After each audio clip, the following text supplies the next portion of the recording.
सुना हुकूमत किसको कहते हैं। हजरत उमर गुजर रहे, फजर की नमाज के बाद 2 गलियां रह गई हैं, आज पूरा नहीं हो सका आपका दौरा। एक छप्पर है छोटा सा, बूढ़ी अम्मा बैठी है, उमर फारूक गुजरने लगे, बूढ़ी को परेशान देखा, अम्मा जी इजाजत हो तो अंदर आ जाऊं। बूढ़ी कहने लगी चल दौड़ जा, अपना काम कर, क्यों इजाजत दूं? तेरी मेहरबानी अम्मा, आने दो। क्या दौड़ जा? तेरी मेहरबानी अम्मा, गुजारिश है, चलो आ जाओ। अंदर आ गए उमर फारूक।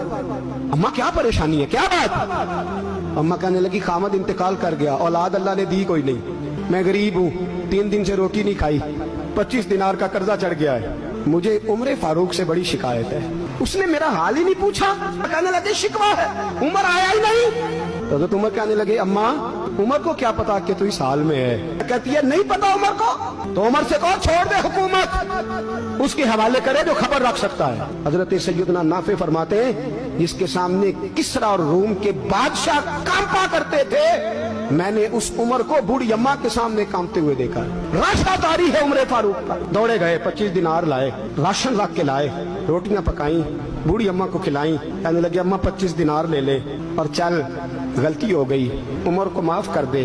अम्मा बोल के कहने लगी मैं नहीं माफ करती, एक दफा कब्र में जा लेने दे, मेरे रसूल आएंगे तो मैं उमर की शिकायत करूं। अमीरुल मोमिनीन होके उमर फारूक अम्मा के कदमों में बैठ गए। कहने लगे अम्मा उमर कमजोर है, हुजूर का सामना नहीं कर सकता, तेरी मेहरबानी नबी पाक के सामने शिकायत ना करना। अम्मा कहने लगी चल मैं तेरी खातर माफ कर देती। ऐ ईमान वालो, न तो अल्लाह और रसूल से खयानत करो और न अपनी अमानतों में खयानत करो, और तुम इन बातों को जानते हो, और जान रखो कि तुम्हारा माल और औलाद बड़ी आजमाइश है, और ये कि अल्लाह के पास नेकियों का बड़ा सवाब है।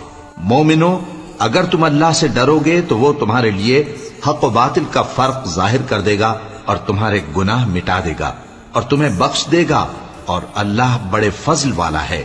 और उस वक्त को याद करो जब काफिर लोग तुम्हारे बारे में चाल चल रहे थे कि तुमको कैद कर दें या जान से मार दें या वतन से निकाल दें, तो उधर तो वो चाल चल रहे थे और इधर अल्लाह तदबीर कर रहा था, और अल्लाह बेहतरीन तदबीर करने वाला है।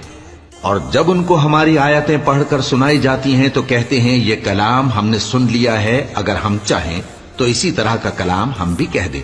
और ये है ही क्या, सिर्फ अगले लोगों की हिकायतें हैं। और जब उन्होंने कहा कि ऐ अल्लाह, अगर ये कुरान तेरी तरफ से बरहक है तो हम पर आसमान से पत्थर बरसा या कोई और तकलीफ देने वाला अजाब भेज दे,